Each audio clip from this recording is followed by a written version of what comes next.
Bienvenidos a nuestra certificación por competencias, oficial de cumplimiento en el sector de la Superintendencia de Sociedades. Prepárate para elevar tu carrera a nuevos niveles de excelencia. Somos pioneros en Colombia. Presentamos la primera certificación por competencias para oficiales de cumplimiento sector Superintendencia de Sociedades. Descubre los requisitos y beneficios exclusivos que nuestra certificación ofrece a los profesionales de cumplimiento. Obtén el reconocimiento que mereces y destaca en tu campo laboral. Además, nuestra certificación está avalada por el Organismo Nacional de Acreditación de Colombia, ONAC, garantizando la calidad y la relevancia de nuestro programa. En un mundo cada vez más complejo y regulado, la figura del oficial de cumplimiento desempeña un papel fundamental en la protección de las organizaciones contra riesgos legales y financieros. Es por ello que la certificación por competencias del oficial de cumplimiento sector Superintendencia de Sociedades es un paso fundamental para destacar en este campo tan exigente. Esta iniciativa marca un hito en el cumplimiento en Colombia y ofrece a los profesionales la oportunidad de demostrar su excelencia. ¿Listo para dar el siguiente paso en tu carrera de cumplimiento? Aprovecha y certifícate. Adquiere y eleva tu perfil profesional con una certificación respaldada por la ONAC, que garantiza la calidad, la relevancia de tu formación y tu experiencia en cumplimiento. No pierdas la oportunidad de impulsar tu carrera con nuestra certificación por competencias. Inscríbete hoy mismo y prepárate para alcanzar tus metas profesionales. Certificación por competencias para oficiales de cumplimiento sector Superintendencia de Sociedades. Para más información, visita nuestro sitio web o contáctanos directamente. Somos la Asociación Colombiana de Oficiales de Cumplimiento, unidos creando un futuro justo y transparente. Un gusto saludarlos. Mi nombre es Mariana Morales. Soy asociada del área de compliance del Arte Moure. Como les alcanzó a comentar Olga, soy abogada y politóloga con un énfasis en sociología, entonces van a ver que mucho de esta presentación va a tener esa rama de las ciencias sociales. El día de hoy, y con base en este tema que me propusieron para el webinar, de hablarles sobre el código de ética y la prevención del lavado de activos, les quiero contar un poco sobre esta charla que preparé, que se titula El código de ética, un paso más allá del PTE, una perspectiva sistemática del cumplimiento. Entonces, antes de comenzar, ¿me pueden confirmar que están viendo bien mi pantalla? Listo. Se ve perfecto. Vale, muchas gracias. Entonces, hoy quiero comenzar esta charla con esta frase de Howard Humphrey. Y esta frase nos dice que no hay suficientes cárceles, no hay suficientes policías, ni suficientes tribunales para hacer cumplir una ley que nos apoyada por el pueblo. Y más allá de los debates jurídicos, sociológicos, políticos y hasta económicos que tiene esta frase, el día de hoy quiero que nos centremos en algo, y es que en el esfuerzo que hemos hecho constantemente por implementar sistemas de cumplimiento efectivos, nos hemos dado cuenta que en la práctica no es suficiente con contar con políticas, sino que tenemos que hacer un esfuerzo más allá, un esfuerzo por generar cambios culturales para que nuestro público objetivo, que terminan siendo los colaboradores de nuestra empresa, interioricen y entiendan todo este sistema de cumplimiento que montamos, pues desde el área de compliance. En este sentido, en esta presentación hablaremos no solo de temas de regulación legal, no solo hablaremos de las conductas y comportamiento de la autoridad, sino que tendremos un énfasis y un enfoque desde la psicología comportamental, la filosofía, la ética y la moral, para entender cómo podemos generar un sistema de cumplimiento y principalmente una ética dentro de una empresa que sea efectiva. Entonces, para comenzar, yo les quiero contar una historia, y esta es una historia que siento que es aplicable a muchos contextos, pero que el día de hoy quiero enfocar en el rol y el papel que tienen los valores y la ética. En 1915 había un explorador muy reconocido llamado Ernest Shackleton. Ernest tenía un sueño que era cruzar el continente y para esto utilizó su embarcación, el Endurance, para llegar hasta la Antártida. Con 27 tripulantes a bordo, Ernest Shackleton se choca con un bloque de hielo y queda atrapado en una isla desierta, en la Antártida. Y normalmente lo que uno pensaría en este tipo de situaciones es que la tripulación entró en caos, hubo crisis, hubo muertes, pero la realidad es que no.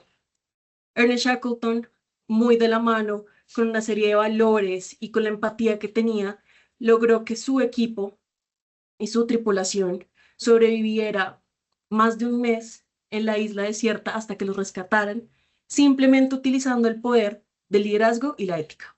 ¿Y qué hizo Shackleton? Pues digamos que lo característico de Shackleton es que a partir de las necesidades de cada uno de sus tripulantes y entendiendo su personalidad y su rol dentro de la tripulación, logró generar un ambiente de motivación que permitió primero que siguieran llevando a cabo labores y desarrollando sus funciones dentro pues, de este escenario inhóspito y adicionalmente permitir que todos sobrevivieran a esta situación. Y la razón por la cual traigo a colación el caso de Shackleton es porque para mí es algo muy característico que hizo él y es algo que se puede implementar y que repercute en cómo nos relacionamos como humanos y en las compañías y organizaciones que tenemos. Y es el hecho de que un liderazgo y una instrucción que va desde la ética genera cambios significativos en la cultura y el comportamiento de las personas en situaciones de conflicto o de crisis. Como ya veremos más adelante, pues se traduce en cómo podemos montar sistemas de cumplimiento efectivos y cómo efectivamente podemos ir mucho más allá de las disposiciones normativas del PTE. Entonces, para comenzar con esto, quiero contarles cómo pasamos de la ética a los códigos. Y en principio, y aquí me perdonarán que divague en este tema, pero siento que es algo muy importante, quiero hablarles sobre la ética en el mundo empresarial. Y quiero hablarlo desde una perspectiva más filosófica. Entonces, en la literatura ustedes van a encontrar que muchas veces el concepto de ética de los negocios y ética corporativa colisionan entre sí. Sin embargo, para efectos de esta presentación, yo quiero hacer una distinción. Y es que por un lado tenemos que la ética de los negocios implica estudiar las dimensiones éticas, no solo el intercambio de bienes y servicios, sino de las entidades que los ofrecen, es decir, las empresas. Mientras que nuestra área de análisis, y yo creo que la que prima en este sentido, que es la ética corporativa, se refiere al comportamiento moral de una empresa y de sus empleados al llevar a cabo actividades comerciales. Entonces, mientras por un lado, en la ética de los negocios, entramos en preguntas y cuestionamientos sobre la responsabilidad de una persona jurídica, sobre el rol que juega en la sociedad, ya en términos de la ética corporativa, entramos a entender cómo la moral individual de un trabajador influye en las decisiones y en la imagen y en términos más prácticos en el futuro de una empresa. Y entonces, cuando entramos a estudiar todo este ámbito de la ética empresarial, ya sea de los negocios o corporativa, el estudio, digamos, la preocupación comienza a surgir en los pensadores alrededor de los años 70, principalmente en Estados Unidos, donde retomando planteamientos de filósofos como lo son Aristóteles y Kant, que pueden ver en pantalla, comienzan a repensar cómo se están comportando las empresas y hasta qué punto tienen limitaciones éticas. Entonces, por un lado, tenemos una perspectiva de la ética de la virtud aristotélica, que en términos más prácticos, cuando se aplica a los negocios, sostiene que las prácticas empresariales deben orientarse hacia el desarrollo del carácter moral. Aquí autores como Moore y McAnger nos hablan que los negocios son una práctica con fines internos y que para alcanzarlos es necesario cultivar virtudes como son la honestidad, la justicia y la prudencia. Todo esto resaltado en un contexto de que la ética no es únicamente una labor individual, sino que implica un compromiso y un desarrollo mutuo entre la comunidad y la empresa. Luego tenemos una perspectiva mucho más kantiana que nos habla cómo la humanidad, y desde esta perspectiva y esta máxima de Kant, de que la humanidad se tiene que tratar siempre como un fin en sí mismo y nunca como un medio, genera repercusiones en nuestra perspectiva corporativa y en cómo hacemos negocios. Pues desde una perspectiva kantiana, las interacciones humanas en los negocios deben respetar la dignidad de las personas, evitando prácticas de corrupción, engaño, explotación o manipulación. Así estemos en espacios de donde, para obtener ventajas competitivas, algunos actores recurran a estos medios para alcanzarlo. Y en este sentido, esta preocupación que generó tanto debate para los filósofos en su momento como Arnold Bowie, Hughes, McIntyre, entre otros, se materializó en la actitud que las autoridades comenzaron a tomar con respecto a la ética de las empresas. Y entonces aquí quiero hacer un poco de recordar lo que pasó con el escándalo de Watergate y cómo llegamos al FCPA.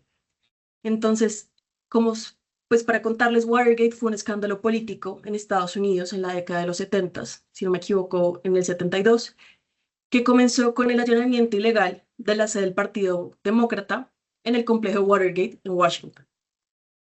Tras una investigación, digamos que las autoridades encontraron que se estaban interceptando comunicaciones de los opositores políticos, pero al investigar más a fondo, salió a la luz que además habían actores del sector privado que estaban involucrados y que habían participado en actos de corrupción y que habían potenciado la posición de abuso de poder que llevó a Nixon a renunciar en el 74. A partir de este contexto, en el 77, digamos, nace la Ley de Prácticas Corruptas Extranjeras o el FCPA, a la raíz de toda esta serie de escándalos empresariales, que posteriormente, con una crisis que hubo en el sector defensa, se materializa a través de la reforma que le hace la Blue Ribbon Commission, que establece Reagan en el 85, donde se amplía el concepto y el alcance del FCPA y además se aconseja que las compañías adopten, vigilen y promulguen códigos de conducta o códigos de ética para que puedan regular los procedimientos internos. Esta iniciativa luego fue adoptada por el sector defensa, por los sectores privados del sector defensa, lo cual, digamos que le dio mucha legitimidad a la forma en la cual esta aproximación se comenzó a dar. Luego pasa el tiempo y en el 91, tras más escándalos relacionados con crisis de ahorro y préstamos y fraudes corporativos, la autoridad se vuelve mucho más tajante y se adoptan las Federal Sentencing Guidelines for Organizations, que ofrecían incentivos para que las empresas implementaran programas de cumplimiento efectivos y de ética, reduciendo penas en casos de delitos federales. Entonces pasamos de este contexto, quizá por una crisis de legitimidad tanto gubernamental como corporativa, que nos llega a demostrar que realmente las conductas de las empresas y las conductas contrarias a la ética están afectando materialmente no solo a la sociedad, no solo a la economía, sino hasta el gobierno, que se vuelve una necesidad buscar formas de garantizar el actuar ético dentro de las empresas. Y en este sentido, cuando nos vamos a la circular del PT, vemos que esta posición fue adoptada no solo en el caso de Estados Unidos y luego posteriormente en Colombia a través de la posición de las supersociedades y pues la obligación de contar con programas de transparencia y ética empresarial, sino que es una obligación que se consigna en instrumentos de derecho internacional, como son la Convención para combatir el cohecho de servidores públicos, la Convención Interamericana contra la Corrupción, el Convenio Penal sobre la Corrupción del Consejo de Europa, entre otros. Pero entonces, más allá de la preocupación filosófica sobre la ética de las empresas o de la perspectiva y, digamos, el mandato que nos dan las autoridades sobre la necesidad de contar con programas de ética y precisamente códigos de ética, hoy quiero hablarles de la razón por la cual un código de ética es tan importante para ser implementado en una compañía.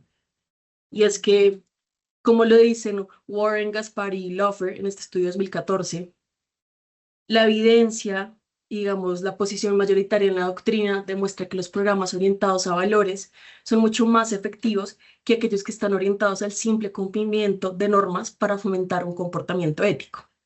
Y en este sentido, lo que nos dicen los autores es que no es suficiente contar con un papel con normas, sino que debemos contar con sistemas de valores que guíen y den la pauta de conducta para los colaboradores, para que ante dilemas éticos ellos puedan elegir los comportamientos que se alineen con esos ideales, en lugar de simplemente elegir aquellos comportamientos que serían mínimamente requeridos para cumplir con la ley.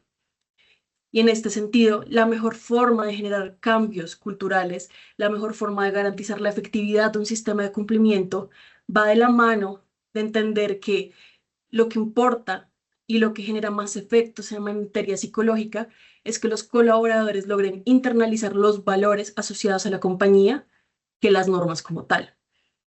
Y en este sentido, quiero hablarles hoy de qué es un código de ética y cuál es la importancia del código de ética. La circular de PTE no nos obliga a tener un código de ética, digamos que la mención del código de ética o código de conducta se limita principalmente a la parte preambulatoria y de contexto que nos da la circular, y ya para la gestión del riesgo de corrupción y soborno nos dan más lineamientos de los cuales hablaremos más adelante, pero en este sentido quiero que entremos a entender cómo se ve un código de ética y cuáles son sus utilidades. Pues un código de ética es un conjunto de principios, valores y lineamientos que están destinados a guiar el comportamiento de los colaboradores de una empresa. En este sentido, termina siendo el marco dentro del cual se desarrolla todo un sistema complejo de cumplimiento y proporciona, y esta es una metáfora que me gusta usar mucho, tanto el techo como la base de nuestra edificación. Entonces nos pone los límites materiales del mundo o el universo en el que estamos interactuando. Normalmente estos códigos de ética incluyen, primero y lo más importante, la misión y los valores de la organización, principios éticos, estándares de comportamiento, lineamientos mínimos para la gestión de ciertos riesgos, como pueden ser temas de derechos humanos, que incluyen temas laborales, criterios ESG, criterios para el manejo de los riesgos de corrupción y soborno o de lavado de activos y financiación del terrorismo. Además, cuenta con un protocolo de reporte que pues, hace énfasis a la importancia que tiene la acción individual de cada trabajador dentro de su reporte en la línea ética y además cuenta con reglas de juego para entender cuáles son las sanciones por incumplimiento de dicha política. Entonces, aquí de manera ilustrativa les hice esta gráfica donde el código de ética es este mundo dentro del cual los sistemas de gestión de riesgos del sistema en su totalidad de cumplimiento se gestionan, incluyendo riesgos de competencia, riesgos corporativos, derechos humanos, de lavado de activo, corrupción, de privacidad de datos, ESG, entre otros. Pero lo importante y lo que quiero resaltar acá sobre el código de ética es que el código de ética fomenta una cultura organizacional. Es decir, el código de ética es una herramienta que por su naturaleza permite que tengamos herramientas que guíen la conducta individual de los trabajadores y que en ese sentido, más allá de consignar las normas en un documento, más allá de los esfuerzos de hacer infografías y difundir la información, realmente generar una serie de recordación a los colaboradores que, como nos han mostrado pues, los estudios y lo apoya la literatura, lo que hacen es que permiten que haya un apropiamiento de la cultura de cumplimiento y que en ese sentido disminuyan las faltas a pues, dichos códigos específicos. En este sentido, también pues, permite darle una coherencia y articular el sistema de cumplimiento, pues nos está fijando un norte institucional de hacia dónde vamos como compañía, que eventualmente también genera credibilidad ante terceros y fija expectativas claras comportamentales. El código de ética, al ser este marco, no solo nos ayuda, digamos, a fortalecer herramientas ante dilemas éticos, sino que adicionalmente permite solventar ciertos vacíos que puedan tener las políticas, digamos, dar una guía de interpretación para entender cómo un colaborador de su empresa debería trabajar. Ya en este punto, quiero entrar a profundizar en los programas de gestión integral de riesgos. Principalmente me voy a enfocar en el PTE, pero a efectos de que también vamos a hablar del lavado de activos, pues quería traer a colación el SAGRI-LAFTA. Entonces, en términos del PTE, pues sabemos que el programa de transparencia y ética empresarial termina siendo este marco que incluye regulaciones, políticas y procedimientos que busca promover la transparencia, la ética y la buena gobernanza corporativa en las empresas para la prevención, detección y control de riesgos de soborno y corrupción. El PTE, y como nos lo proponen las supersociedades, está, digamos, graficado acá, y es que comienza con un diagnóstico de lo que está pasando en la empresa. Por eso debemos hacer la identificación de los riesgos de corrupción y soborno transnacional dentro de la compañía, a medir dichos riesgos para poder adoptar los controles y medidas preventivas, para luego, después de haber hecho todo este análisis, comenzar con la documentación y divulgación, que luego, pues digamos, se va a monitorear constantemente para garantizar la efectividad del sistema. Y entonces el PTE no se vuelve solo una obligación que nos disponen las supersociedades, sino que tiene una serie de incentivos que generan esta afinidad y esta buena práctica de que muchas empresas, así no estén obligadas, lo estén adoptando. Y es que primero es una herramienta para proteger a los administradores y eventualmente a la compañía. Además, como lo hemos visto en el comportamiento de las supersociedades, permite reducir aquellas penalidades y multas que sean impuestas, contar con estos sistemas de gestión de riesgos verdaderamente cambian la perspectiva de la autoridad, digamos, ayudan a disminuir cualquier multa que se vaya a imponer y además nos ayudan a gestionar el impacto no solo de los riesgos de corrupción y soborno, sino que adicionalmente el impacto reputacional que la materialización de estos riesgos podría tener. O, como les mencioné anteriormente, algo característico de contar con este sistema es que además nos genera una legitimidad frente a terceros sobre el compromiso que como organización tenemos hacia la lucha contra la corrupción y el soborno, y en últimas las prácticas no éticas. Y entonces cuando entramos a ver las disposiciones normativas, vemos que existe la responsabilidad administrativa, tanto de la empresa como sus representantes legales, por la ausencia de un programa de cumplimiento funcional. Y en este sentido, digamos, esto ya es un tema más interpretativo, pero el funcional para mí implica ir un paso más allá del checklist que nos da la circular, y es hacer un esfuerzo por generar un cambio dentro de la compañía y garantizar la efectividad de las herramientas que tenemos. Entonces, la Ley 222 del 95 nos dispone que la superintendencia puede imponer una multa administrativa máxima de hasta 260 millones de pesos, que son el equivalente a 200 salarios mínimos, por cada violación, que puede ser aplicable tanto a la empresa, miembros de junta directiva, gerentes generales, oficiales de cumplimiento o auditor externo. También recientemente en este año hemos visto sanciones donde la superintendencia ha sancionado a administradores, entonces sabemos que esto es una realidad y es algo que se está materializando en la práctica.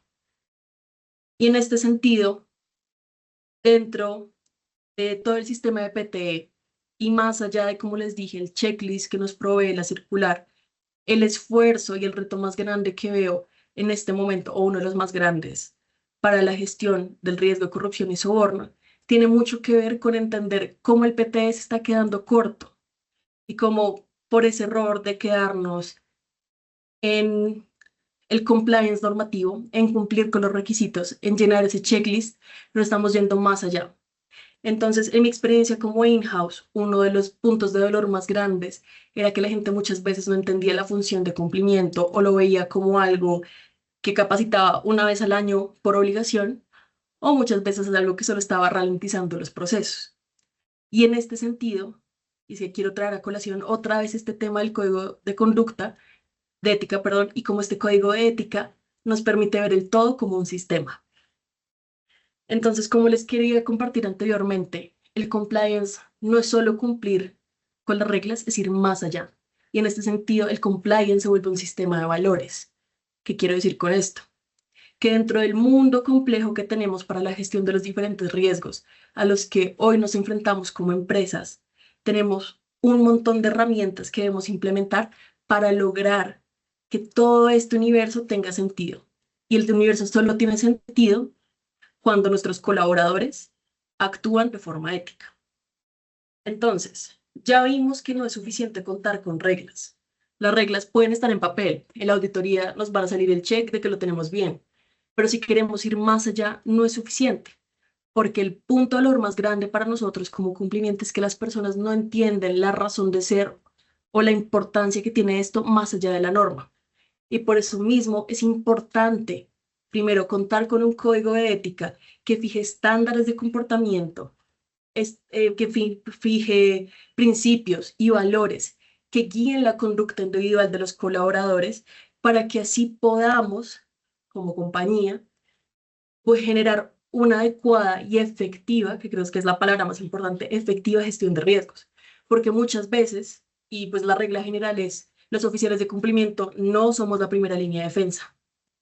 Nosotros probablemente no nos podamos enterar de todo lo que pasa en una compañía porque es imposible. Y la única forma de que nos enteremos es que la primera línea de defensa esté capacitada y esté en la posición para tomar decisiones éticas ante dilemas.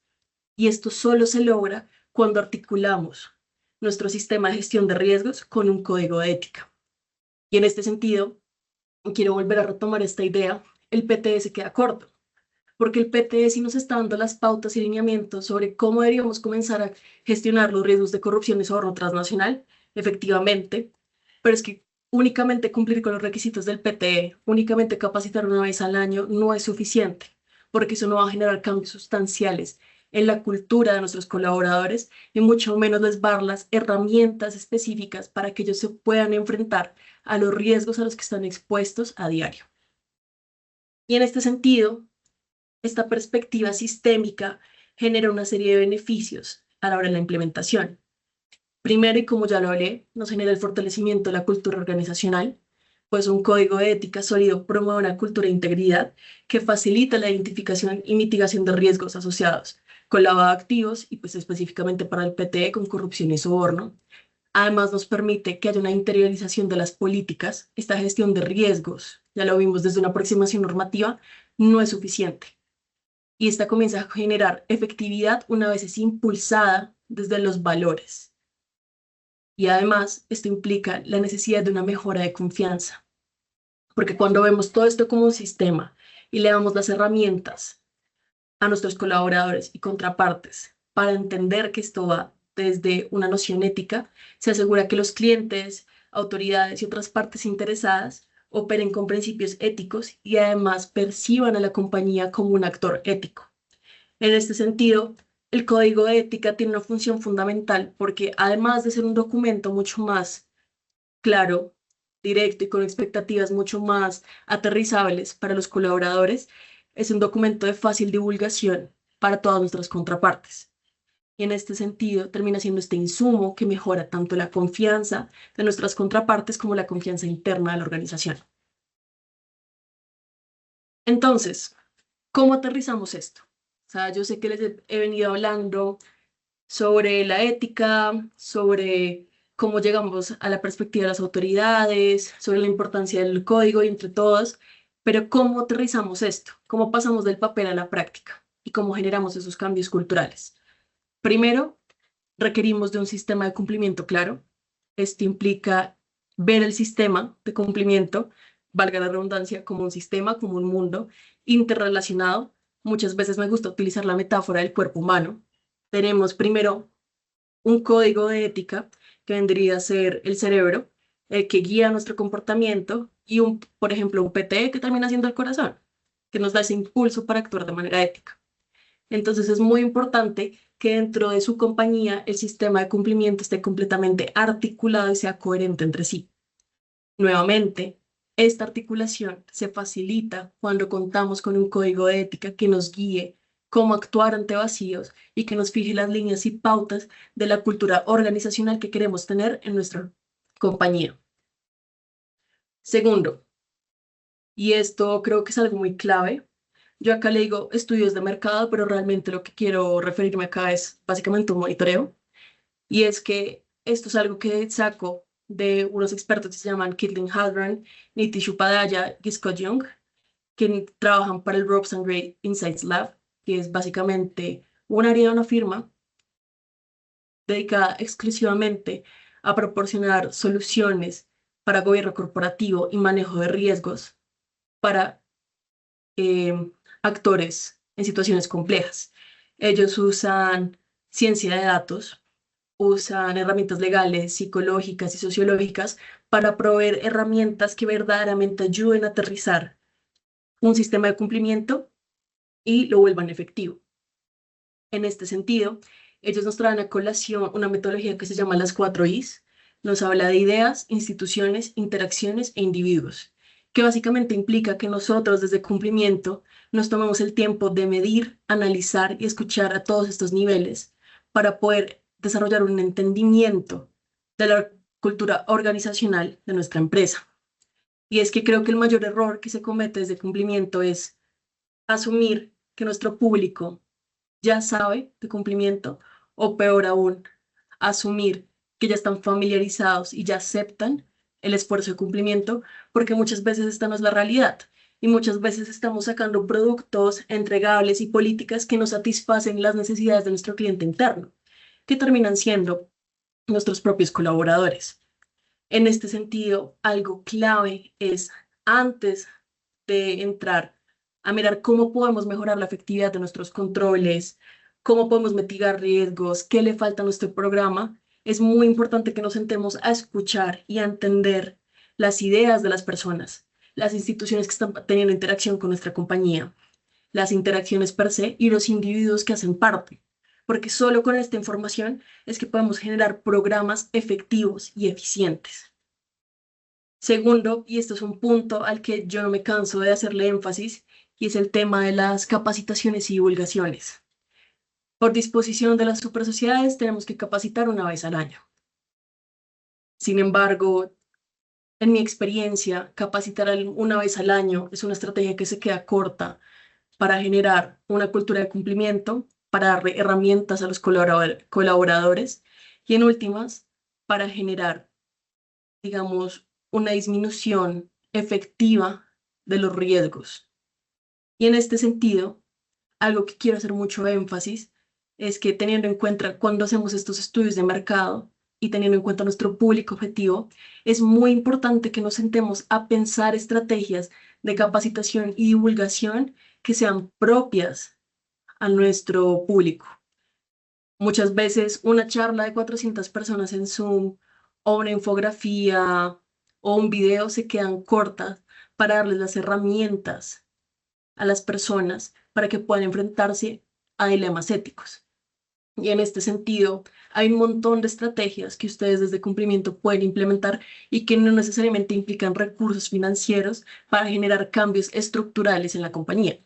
Por ejemplo, nosotros probamos un servicio de talleres de roles en los cuales nos sentamos con 15 personas que están expuestas a riesgos de un área en específico y a través de metodología Design Thinking buscamos formas de construir, primero, valor para ver en qué está fallando el proceso de cumplimiento desde su perspectiva y segundo, en generarles herramientas para que aquellas señales de alerta que puedan estar presenciando como primera línea de defensa les generen ruido.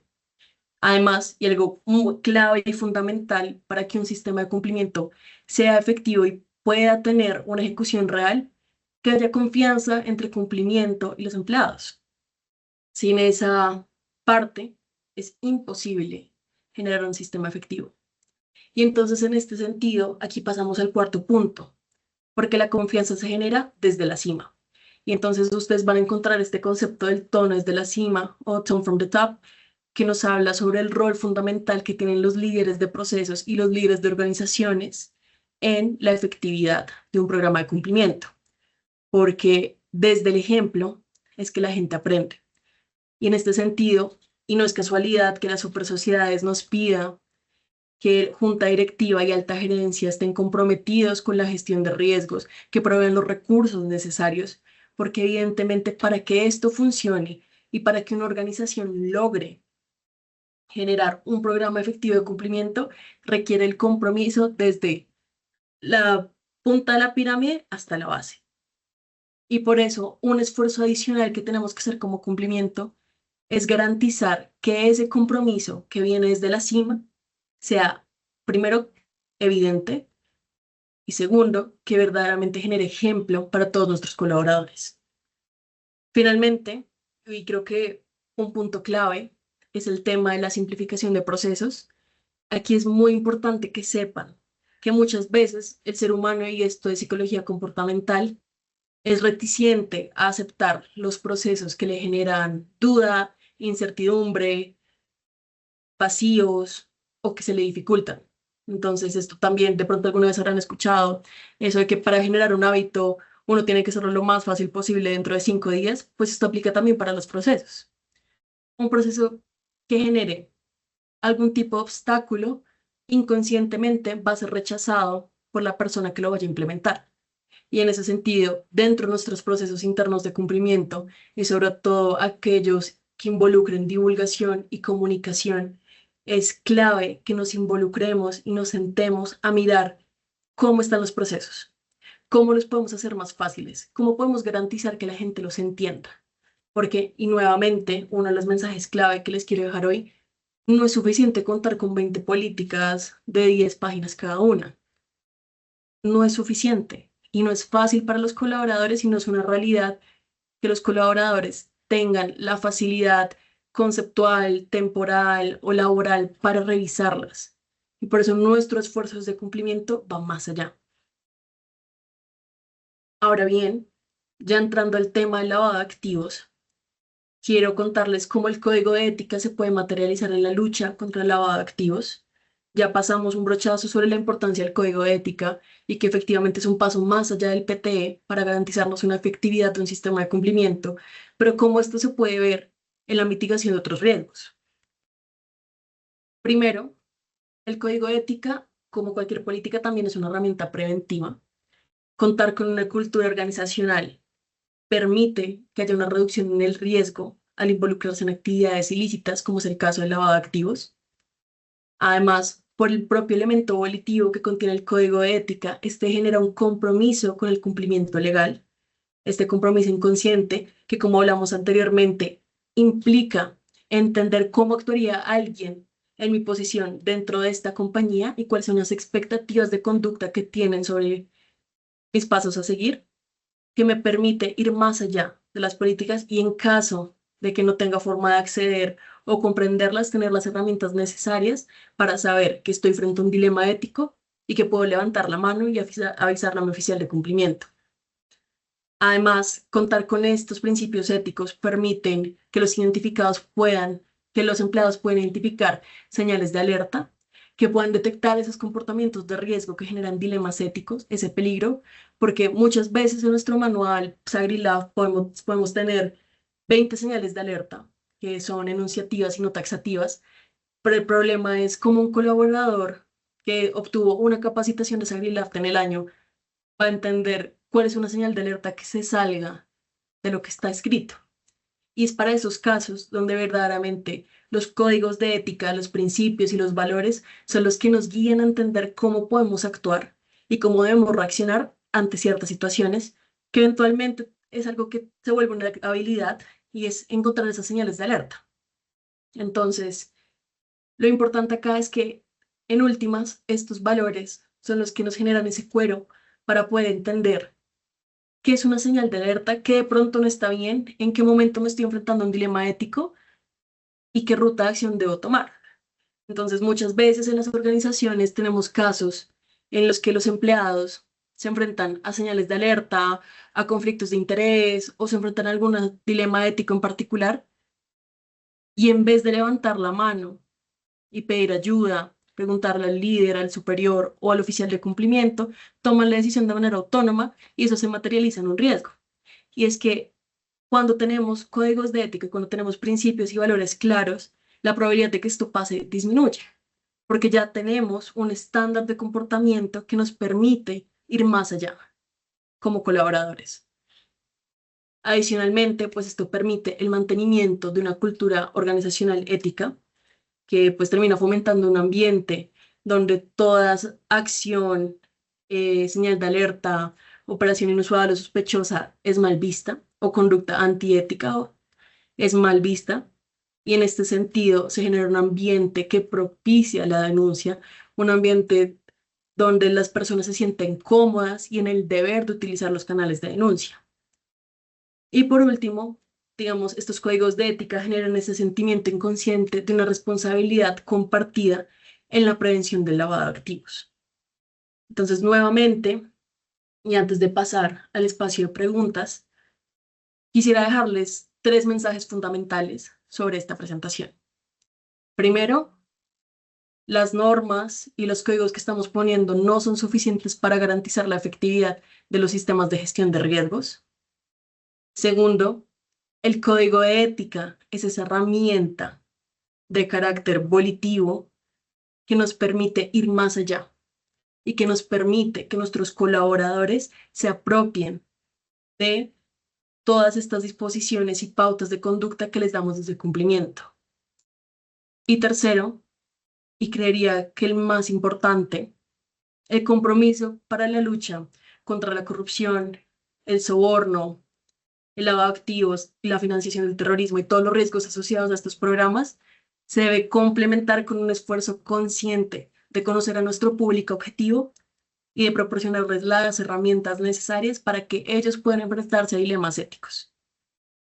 No siendo más, quisiera abrirme a preguntas, entonces voy a dejar de compartir.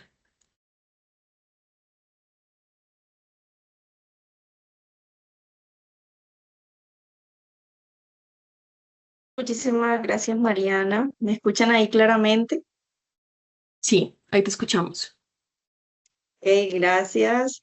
Bueno, excelente, excelente el desarrollo de la temática. Eh, por acá tienes antes de pasar a la pregunta, tienes una felicitación de Edwin, que le ha parecido excelente el desarrollo de la temática. Eres muy clara y transmites las ideas de forma genial. Y tenemos una pregunta de Hugo Albeiro. Él nos pregunta cómo lograr llegar al personal operativo, ejemplo, fábricas, call center, guardas de seguridad, etcétera, en temas de capacitaciones, ya que ellos no cuentan con tiempo suficiente para poder asistir a talleres, capacitaciones o capacitaciones más robustas. Y muchas veces no cuentan con herramientas tecnológicas para ingresar a e-learning, correos electrónicos, etcétera. Entonces, como qué estrategias, ahorita tú nos comentaste algunas, pero él específicamente se refiere pues a este tema de los que están como un poco más ocupados y no pueden asistir. Listo. Gracias, Hugo, por la pregunta. Yo creo que este es un reto de los más grandes a los que nos enfrentamos desde cumplimiento y sobre todo las empresas grandes que tienen pues personal de planta, que no tienen acceso a los recursos corporativos o al tiempo para enfrentarse a esto. Entonces, digamos que el primer paso para establecer una estrategia de capacitación que te diría es entender al público objetivo. En este caso, digamos, cojamos el ejemplo de guardas de seguridad. Entender cómo funcionan sus turnos, qué hacen en su jornada, qué elementos o dispositivos tecnológicos tienen, a qué riesgos se exponen. Una vez hagamos este perfil de la persona o pues el público objetivo que tenemos, el paso a seguir es mirar cómo nosotros desde cumplimiento podemos generar conciencia sobre los riesgos de tal forma que ellos puedan interiorizar las herramientas y que no sea un obstáculo para el desarrollo de sus funciones.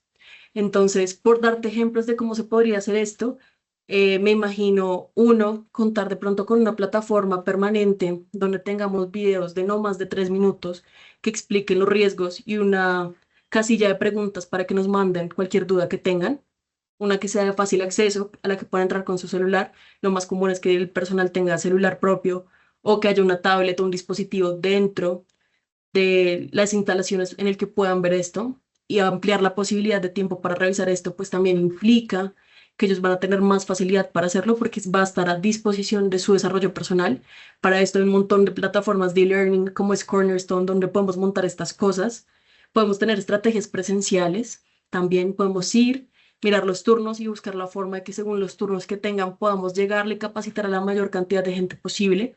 Y yo creo que el reto más grande acá es ir más allá de la charla magistral, que es lo que intentamos hacer desde el arte mobre muchas veces, y es buscar herramientas de capacitación y de divulgación de mensajes que los pongan a ellos a entender desde su rol y desde sus funciones y su día a día cómo se pueden materializar los riesgos y cómo deben actuar en caso de que presencien algún tipo de señal de alerta.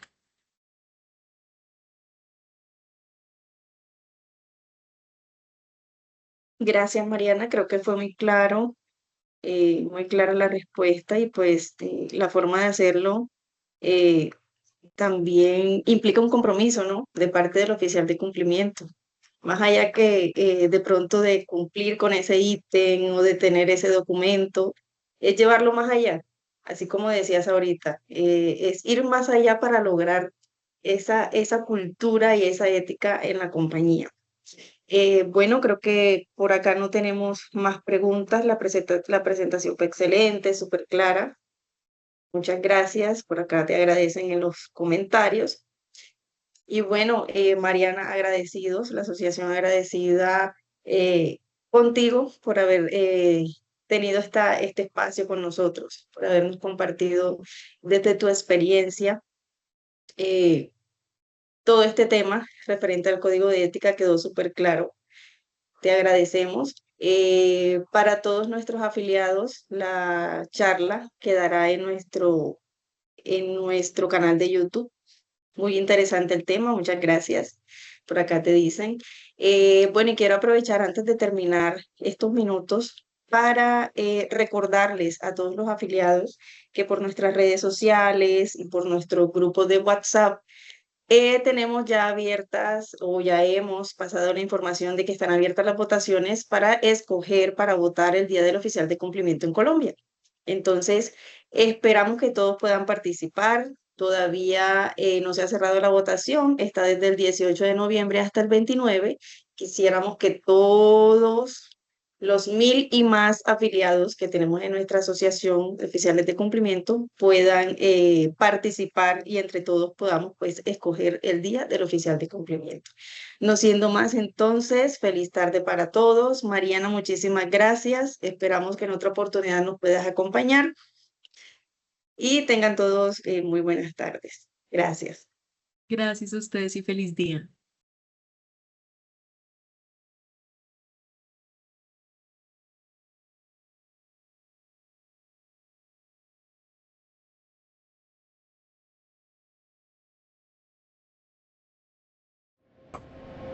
Somos la Asociación Colombiana de Oficiales de Cumplimiento, unidos creando un futuro justo y transparente.